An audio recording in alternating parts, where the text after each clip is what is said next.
بسم اللہ الرحمن الرحیم. آپ کو بریگیڈیئر مصدق صاحب نے بڑی تفصیل سے بتایا کہ کس طرح ان کے جو انویسٹیگیشنز ہو رہی تھیں اس کے اندر جو انویسٹیگیٹو آفیسر تھے وہ بھی پرسرار طور پہ ہلاک ہو جاتے ہیں یا انہیں قتل کر دیا جاتا ہے.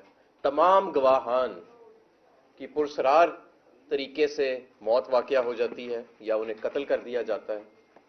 ایک سازش کے تحت ان لٹیروں کو، چوروں کو ملک پہ مسلط کیا جاتا ہے اور پاکستان کی سب سے مقبول قیادت کو دیوار کے ساتھ لگا کے ان کو NRO 2 دیا جاتا ہے. اور یہ پورا مذاق جو اس وقت ہو رہا ہے قوم کے ساتھ، ایک مذاق ہو رہا ہے قوم کے ساتھ.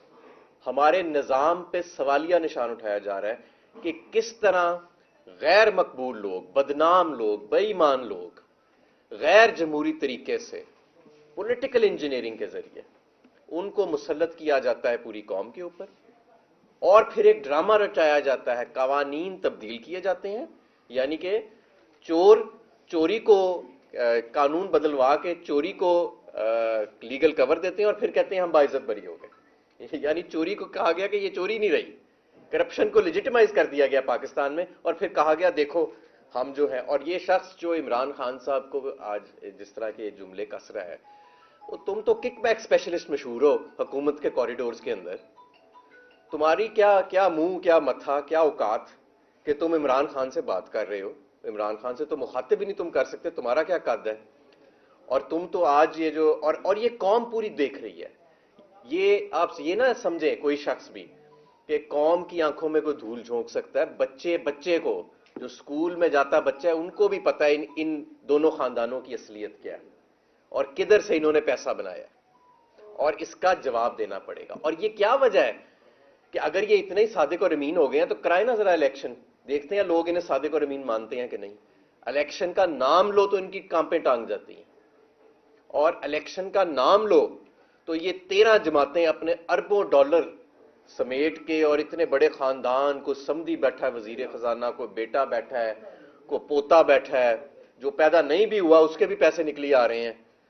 میں یہ بھی آج جاننا چاہتا ہوں کہ میں آپ کو بتانا چاہتا ہوں کہ آج تک کوئی جواب نہیں آیا کہ مقصود چپڑاسی کے اکاؤنٹ میں سے جو اربوں روپے نکلے تھے وہ پیسے کس کے تھے اور وہ پیسے کہاں سے آئے.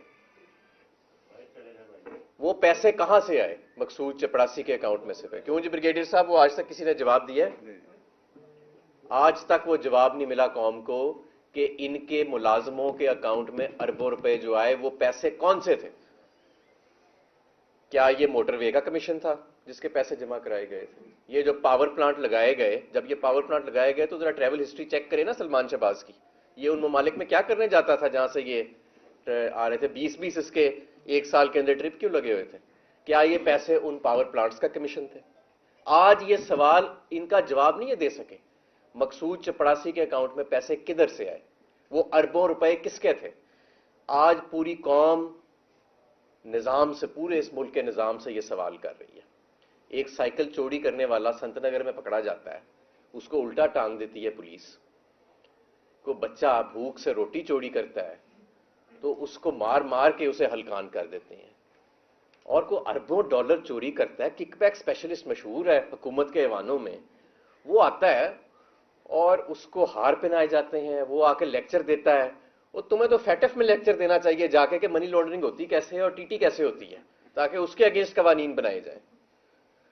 تو میں سمجھتا ہوں کہ یہ جو چہرہ اس نظام کا ہمارے قوم کے سامنے آ جائے، اور یہ پورا ایک یہ جو فلم ہے، یہ لائیو شو ایک طرح سے چل رہا ہے پوری قوم کے سامنے اور یہ سمجھتے ہیں کہ کیا اس سے ان کی مقبولیت بڑھی ہے. لوگ نفرت آج مزید کر رہے ہیں اور لوگ سوال پوچھ رہے ہیں کہ ان کو مسلط کیسے کیا گیا اور کیوں ابھی تک الیکشن نہیں کرائے جا رہے، اور ان کو پولیٹیکل انجینئرنگ کے ذریعے ابھی تک زبردستی بے ساکھیوں کے ساتھ ان کو مسلط کیا جا رہا ہے. ہماری معیشت آج تباہ ہو چکی ہے. 1100-1200 ارب کے انہوں نے اپنے کیس معاف کرا لیے، مہنگے ترین قرضے لیے جا رہے ہیں اس وقت اور قوم کو مقروض کیا جا رہا ہے. اور آج ہم یہ بھی، جس طرح شفقت صاحب نے اناؤنس کیا کہ آج ہم یہ بھی اناؤنس کر رہے ہیں کہ ہم یہ تمام جو کیسز میں ان کا ایکویٹل ہو رہا ہے یا کرایا جا رہا ہے، اس کو ہم سپریم کورٹ میں چیلنج کریں گے. اس NRO 2 کی حکومت میں آتے ساتھ فیتی کر دیں گے، ہم اس کے پڑخچے اڑا دیں گے، اور یہ قوم کا پیسہ ہے، ایک ایک روپے کا حساب لیا جائے گا. اور میں یہ بھی یہاں پہ کہنا چاہتا ہوں کہ یہ قوم کبھی معاف نہیں کرے گی. یہ جو عدل کے ساتھ، جو انصاف کے ساتھ، جو عوام کے پیسے کے ساتھ جو توہین کی گئی ہے، اور جس طریقے سے یہ اسکرین چلائی جا رہی ہے، آج پوری قوم غصے میں ہے ان چہروں کو دیکھ کے کہ کس طرح ان چہروں کو گلیمرائز اور گلوریفائی کیا جا رہا ہے اور انڈیمنیفائی کیا جا رہا ہے.